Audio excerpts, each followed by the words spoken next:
Yo, what's up guys? Good day again. This is Lance Lopez from Mitsubishi Abad Santos. 6 years na tayong ahente.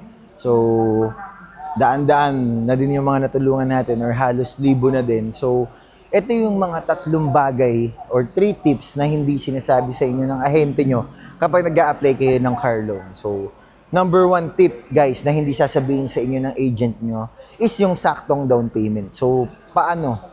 Kasi guys, kahit saan man tayo mag-inquire, online man or personal, ang tinatanong natin lagi guys is yung down payment. So, ang down payment po is nakadepende pa din sa mag-a-approve na bangko. So, yung sinesend namin sa inyo or sinasabi namin sa inyo na initial down payment, ayun po yung pinaka-minimum na ina-approve ni bank. So, nakadepende pa din yan. So, sa tagal na natin nag-aahente, may mga instances na guys na biglang na-approve yung kliyente sa mas mataas na percentage. Pero, ayun po kasi yung standard approval natin na in-approve ni bank. So, ayun po ang pinakauna. So, ang pangalawa naman guys is yung requirements. So, again, yung mga sinasabi namin sa inyo guys, before kayo mag-car loan, is yung mga requirements lang na initial for approval. So, kapag po i-release na ang unit guys, iba po yung inihingi minsan na requirements ni bangko or hindi naman iba guys, additional na requirements lang. So,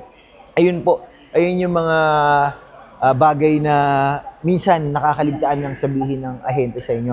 And lastly, pangatlo, pinaka-importante po, is yung freebies guys. So, yung freebies, madaming ahente na papangakuan yung kliyente at may mga kliyente naman na kahit nabigay na yung gusto nila, gusto pa nila, may dagdag. So, nakadepende po yan eh. Nakadepende po yan. So, ang standard freebies lang po talaga namin guys is 3 years registration, tint, minsan may mating sa mga piling units, and then early warning device. So, ayan po yung pinaka 4 standards na freebies namin. So, yung karamihan po na ino-offer na sa inyo ng mga ahente nyo is exclusive freebies na po yun, or meaning, sa kanila na po or sa aming mga bulsa na po siya nanggagaling. So, ayun guys, kung mag-a-apply kayo ng car loan, make sure na masasabi ng ahente nyo yan sa inyo or ng pag-a-applyan nyo. So, yan, kung interesado ka pa sa mga tips ko, follow mo lang ako, Autolance Car Tips. So, yan.